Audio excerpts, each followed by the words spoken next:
Hello everyone, I'm Acharya Rubina Tully Malhotra and we'll be talking about Navratra and feminism.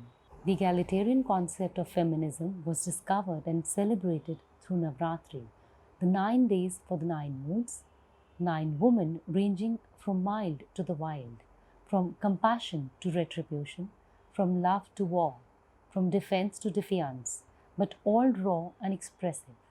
They are both gods and goddess in Hindu mythology, and interestingly, God is venerated as both male and female.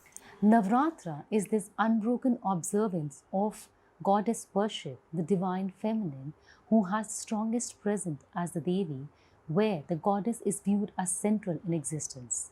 The trope of divinity is being employed as a way of arbitrating with patriarchy. Gender equality is more ambiguous and equivocal in our mythology. The very concept of men and women being equal is placed in the belief of Shiva and Shakti, the masculine and the feminine energies within us. These two energies are equal and opposite forces, yet one cannot coexist without each other. Then what is Shiva without Parvati, and who is Ram without Sita? If Radha is incomplete without her Krishna, so is Krishna without Radha.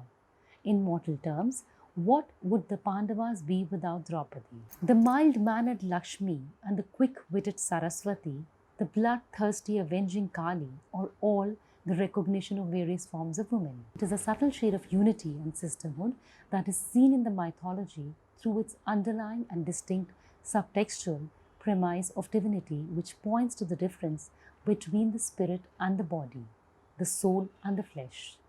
The interpretation of mythology largely remains influenced by interpreters' bias and beliefs. A gentle Lakshmi is seen as Sita as well as Radha, the two contrasting, even competing embodiments of womanhood. One is wife, the queen, and the other the paramour, the very metaphor, the divine and human relationship.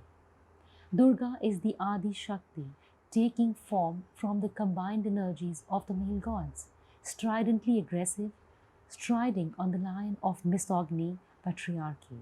She is defiant and invincible in a bloody, albeit allegorical battle, going beyond subversive gender roles and sub-Latin narratives like caste, class, and anti-hero.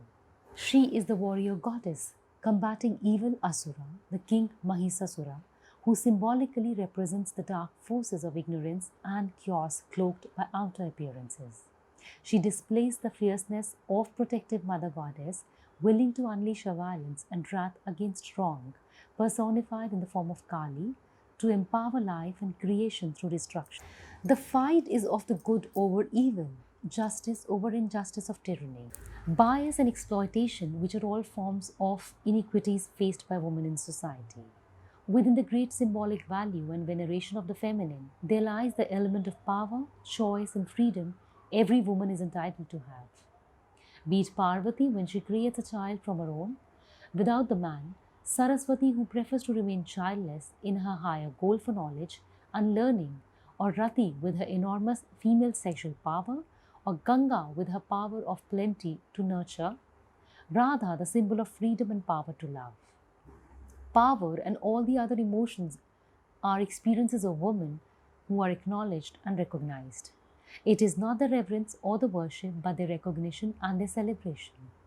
Each representative role is that every woman in society, and within the veneration lies the power to invoke the same in us. The Shakti is seen to be incorporated in each of the goddess as in every woman of this world. Be tuned with Joy Astro for further knowledgeable videos. Till then, stay happy and healthy. Namaskar.